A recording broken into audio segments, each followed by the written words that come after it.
So it's the post-budget breakfast with the Minister of Finance, Enoch Godongwana, and of course, Leanne is there, and she's on the podium right now, and the Minister's arrival imminent. So let's take you to Cape Town, and there you can see Leanne. It's over to her as the Minister arrives. Don't want to be doing anything you don't want people to see. All right, so just behave yourselves on the camera. So please put your phones on silent as well, and make sure that everything is sort of as smooth as we possibly can. So pleasure to be here as the SABC and to be hosting this event. I'm just going to ask the gentleman, if you don't mind, to bring my phone to me. No, not the microphone, my phone that I left on the podium. I do need that one. It is on the podium, so if you can bring it to me as well, my phone. If you could please bring my phone that's on the podium. Thank you very, very much. This has got all the information I need in secret messages, Minister. That's a joke. No secret messages, I can promise you and assure you. How are you? I'm good, and sir? I'm good. How did you feel yesterday? Bit of a tension, but I'm fine. Yeah? Yes. Bit of fun. I could see you were having a bit of fun. When you smiled, I felt a lot easier. Yeah. You know, when you see your finance minister smiling, you think, okay, maybe we good. You maybe should smile when you put more money in people's pockets. Was that the aim? I mean, of course, this is your maiden budget, so there's a lot of pressure on you. There really is. You know, there's some analyst, Peter Multato, said, no, it's partly his, it's partly not his. Yeah. Because he joined at the tail end, at the start, when the budget was already in progress. So he said there may be some of his footprints, but it's not necessarily his footprints. So when you sit down and you do this budget, I mean, South Africa, you're coming into this position. South Africa coming from a very difficult 2 years of a pandemic. Before that, we're already in a recession. You sit down, you know South Africans are struggling, and you need to start balancing. It's suddenly you've got to become a trapeze artist, where you've got to walk along this fine line of not going that way and not going that way, but staying in the middle. How did you come to the conclusions that you did in this year's budget? You know, we have a capable team in National Treasury. You know, when I joined them, I said to them, you know, look, guys, I don't believe that thing is going to get worse than where it is at the moment. Yeah. The only thing it could, if we work hard, we could turn around. And it's because of you as a team. And unfortunate for them, I'll get the credit. That's what always happens. Well, you'll take the credit because people are smiling this morning, but if they weren't, you just blame it on the team. They make me do it. Exactly. Yeah, I like your way of thinking. Yeah. Yeah. You know, it is, I mean, South Africans, obviously, we've come a far way. You're seeing that the tax revenue has increased. So this is giving you a lot more room to play, I should say, and pay, because you've got to pay this debt back. And this is the worry. So let's talk about this, the debt that South Africa's in right now, and how you plan on managing this going forward. You know, first I must understand what is the cause of this problem. There are different viewpoints. You know, I was reading an article by Ricardo Hassman. I was introduced to Ricardo Hassman, by the way, by former Minister Trevor Manuel. Two economists he introduced to me is Ricardo Hassman and Justin Lim. So Ricardo Hassman says, part of the problem we did when we were trying to do the stimulus, starting from the 2008 onwards, was to do a stimulus. When we were doing a stimulus, we put more money on public wages. So that becomes a problem. Since then, we're having above inflation increases. And came, of course, the own goal, which is the state capture and corruption, which all of those things complicated the matter. So first things first is to say we've got to manage the growth of the wage bill. We've got to manage the growth of the expenditure which has gone into bailing out state-owned enterprises. Between 2013 and now, we spent about 290 billion rand purely in trying to bail out state-owned enterprises. How did we do that? A, debt. Two, taking more money from line function departments which undermine service development, about 257 billion. So part of that is to begin to gradually, A, contain the growth of this consumption expenditure and shift expenditure towards a growth investment in infrastructure and so on. So it's one thing saying we're going to invest. Minister, you don't need to use the microphone. You can pop it down. And there we go. The one thing is that you can do so much and no more. You can allocate funds in certain directions and say, okay, we're going to use this for infrastructure, we're going to create jobs here, we're going to do this, these are the avenues and the gaps. And yet, what happens is that this doesn't actually filter through to the people, and these jobs are not created, and the infrastructure doesn't happen. In fact, we see anything but the infrastructure happening. And this is the frustrating part. How do you get your vision across? Because the problem seems that the money is there, the political will isn't there. How do you bring them to meet each other? I suspect the political will is also there. The president was talking about something that traumatized him a great deal. He went to launch Excited a road project, and he discovered that after asking people and look at how much the road cost, it was almost 12 million per kilometer. So, as we speak, everybody, including driven by the president, is to make sure that we can contain that kind of fruitless expenditure and make sure that we deliver efficiently and effectively. Easier said than done, because it hasn't happened in so long. Now, if it comes from the top, so there should be political will, it's easy to get it done. Yeah, and repercussions for those that don't do it. Yes, obviously, but must be consequence management. Yeah. All right, in the room, we've got so many people, and I know a lot of people want to ask you questions, so I'm going to already start, because we don't have too much time. We've just got an hour, and in between that, a whole bunch of ad breaks. So I'm going to already start you, to ask you to put up your hands if you've got questions. We're going to send the mics around already in the corner over there, I can see one. So if we can get the mics going to everybody that puts up their hands, and we'll continue to chat so that I know that the mics are already in the hands of those that want questions. You know what normally happens? I said to my team, you know what? Yeah. Normally politicians were not normally bright people. You don't normally bribe people. We're not normally bright people. You go into a meeting, you make the right noise and get elected. Yeah. And if you're fortunate, you find yourself being a minister. So to help yourself, you've got to have a good technical team. You're absolutely right. I know. You are so right about this. Minister, while I've got you here, obviously the breaking news that is coming out this morning, and we are seeing what's happening in the Ukraine and with Russia.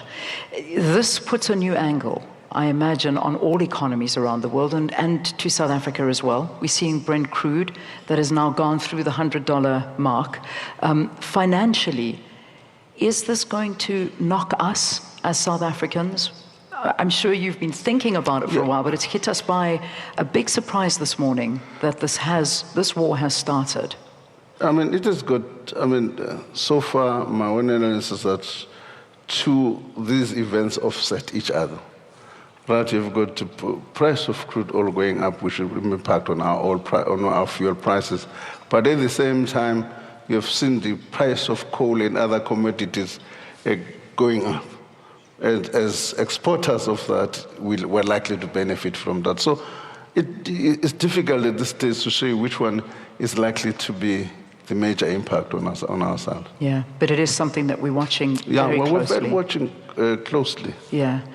You talk about the petrol price and the fuel prices, and I think we're all very relieved that you didn't increase the levies, because I don't think we can handle this anymore on the petrol price. I mean, the Road Accident Fund, I think since the 1990s, this is the first time it hasn't been raised.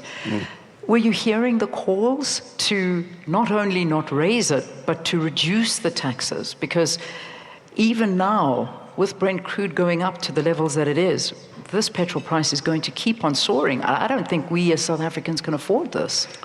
Look, there are distortions on the fuel price, no doubt about that. First, from the basic fuel price itself, there are distortions. You can still knock some few cents out of it. And secondly, more than 40% of it is administered prices in what you have on your, what you pay in your, when you go to the petrol station. 40% of every liter is administered prices. Yeah. So in that sense, we are distorting the price of fuel. We need to think how do we deal with that. Yeah, I think so, because it's a lot. It is costing a lot to fill, and people are struggling. It's something we're discussing. Minister Mandash and I have put up our teams to look into the future of the fuel price. Grants. As you can see, I'm going fast here because of timing. Welfare grants is a wonderful thing, and I had a conversation with the SARS Commissioner now, saying that, you know, it's lovely that we are able to assist South Africans where we can. And I mean, we're sitting at a point where around about 18 million South Africans are dependent on some form of grant or the other. But is this affordable? I mean, when you sit and you look at this, and we're not creating jobs, so more and more people are becoming dependent on these grants, how can we maintain this? This surely is something you're very, very worried about. Look, somebody has accused me of being anti-poor when I'm trying to argue in a different way. By the way, I'm not anti-poor. I live within the poor. I grew up in Cala. I still have built a house, live in Cala with the poor. I don't romanticize people who are poor. I live with them. Yeah.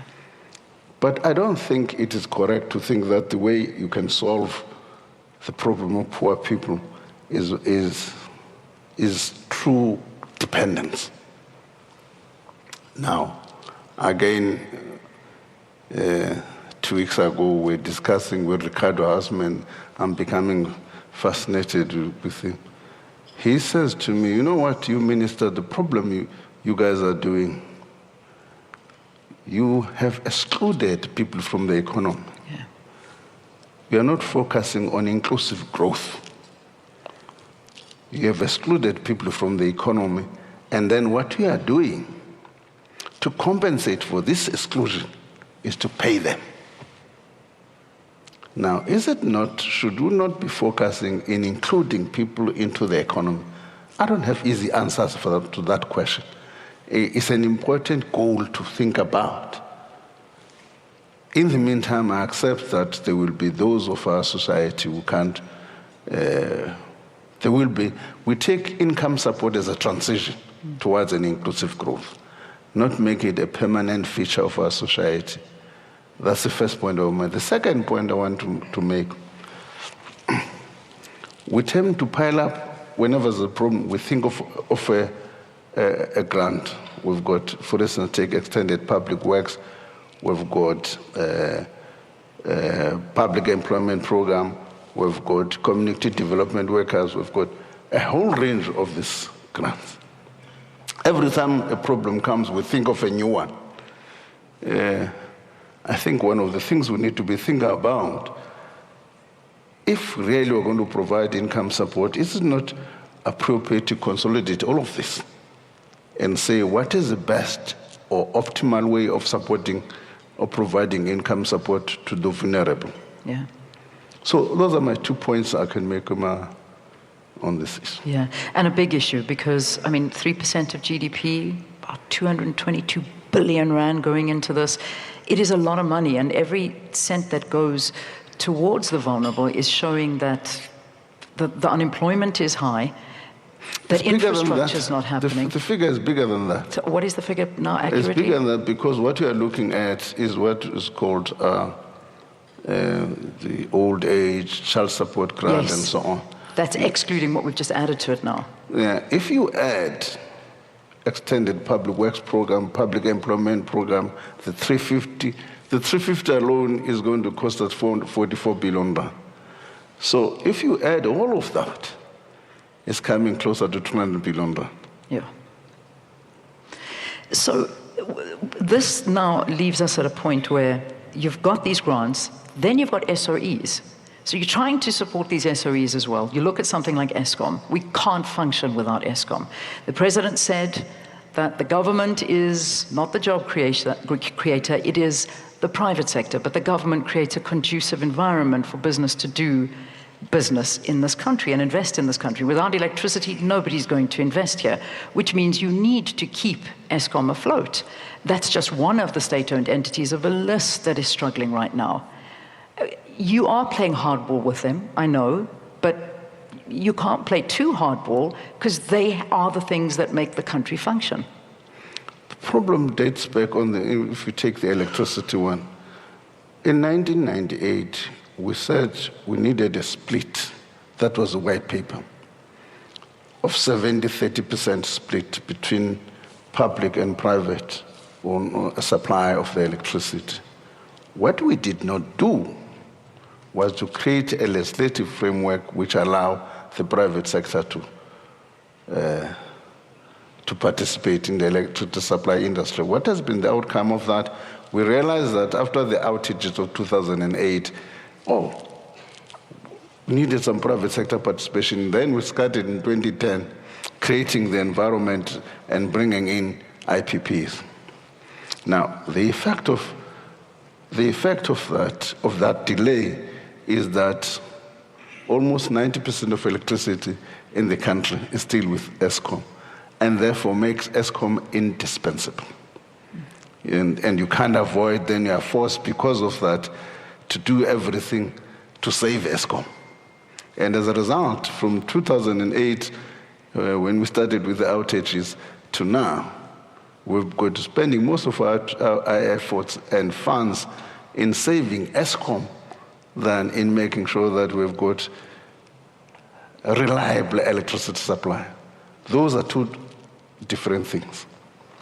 And my argument is that while we're saving Eskom, we should put in more effort in getting more electricity into the economy. It's a huge constraint to growth. Yeah, it really is.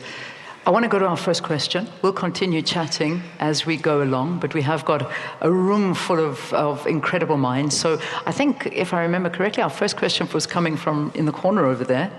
Is that right? Yeah, please, go ahead. Please introduce yourself and then pose your question. Hi, good morning. My name is Tony Ehrenreich and I'm with COSATU. I really want to commend the Minister on the measures that responded to the social wage issue and the SRD grant, because that certainly goes a long way to providing some relief for people.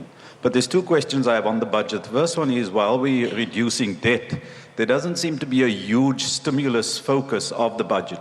The amount of jobs we're creating under the presidential program has declined in what it was last year, so some thoughts about that. And then on SARS, a big part of the extra windfall has been attributed to the cost of commodities. But I think there's been a good job in SARS in collecting revenue also. And it's important to identify what the sources is so that we know how that can be a part of the recurring expenditure in the budget. So those two questions. Thank you. Nice to see you, Tony. My eyes are failing me to see far back in the room. I'm glad that we've got Labour in here because this has to take up quite a big crunch of our conversation. So, Minister Q, let's talk public sector wages.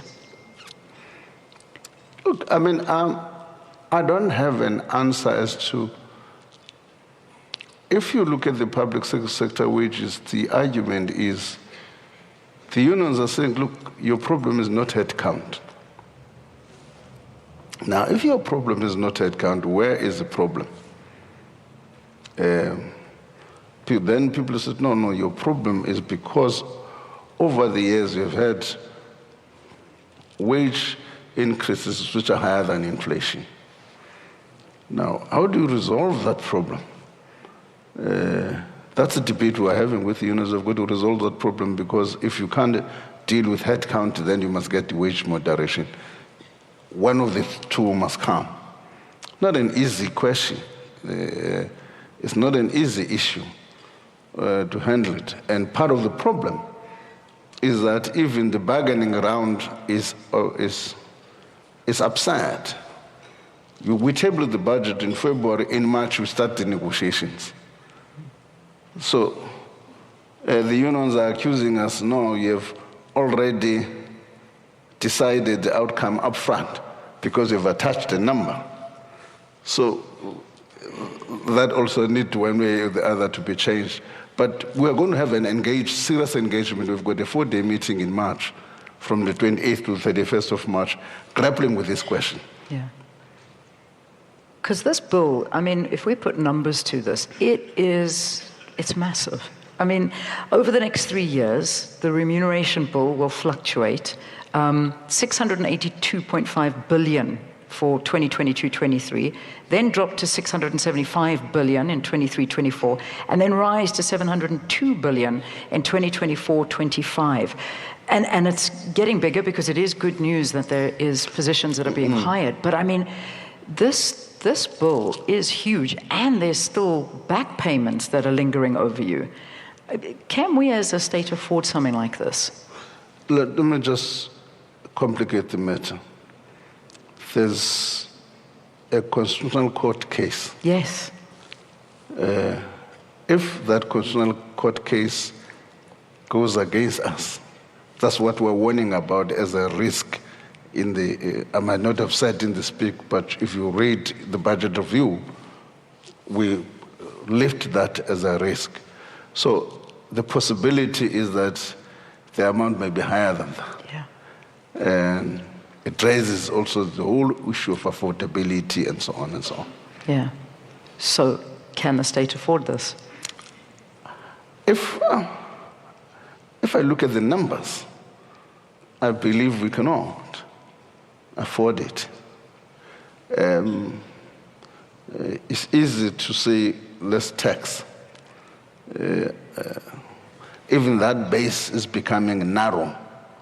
You know, there used to be about, I don't know, Momo can take about the figures, I suspect in Chris, we'll probably come down to about 5 million people. As a result, people have lost jobs.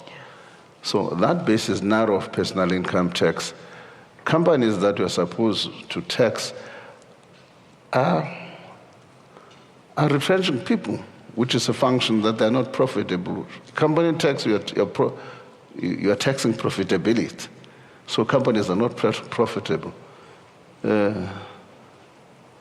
So if you're saying that, everybody says, no, we are taxing the poor. So it's not an easy task. No, it isn't. That's why when we saw you smiling yesterday, I was like, okay, it's a nervous smile. No, I'm smiling because now, at least the conditions for now are okay. But smoke screens in a way as well, because as we heard, luckily for commodities, this is a good thing. But we are nowhere near out of anywhere right now. We're in the middle of a massive storm, but we're weathering it. Let me just say, if you can contain the growth of these issues which are related to consumption expenditure, we can contain them. There's no doubt, in my view, that we can continue smiling. All we need to do is for all of us to begin to agree that there's a future out there, and if that future, in order to us to build that future, we need to take some decisions which may not be comfortable for now. But we are trying to say, let's take those decisions, but in the long term, they will have a better future for all of us. All right, let's get some more questions from the floor, and then after this next question, we'll quickly take a break. So I know we had Tony in the corner. Would somebody raise their hand? There were quite a few hands risen. Let's just get another question. I think, was there somebody at this table over here? That is exactly what I want to see. Stand up, stand up. What is your name? I told the viewers earlier that we do have some learners that are here with us in the room today. So it is so nice. What is your name? What school are you from? Good morning, everyone. My name is Nesipo Fonda, and I'm from Manyan High School in Kailicha. Lovely to meet you. So, Minister, firstly, I would like to congratulate you and your department on how you have managed to distribute the budget fairly. So, you said yesterday that you will give ESCOM 136 billion rands to pay off its debts. So, what are you going to do to make sure that ESCOM does pay its debts and without the money being misused? Thank you. Hey.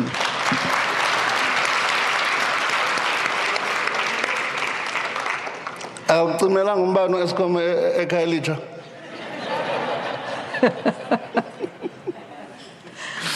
You better answer properly, because this is the future. They're going to shout at you. Yeah, that's a difficult question.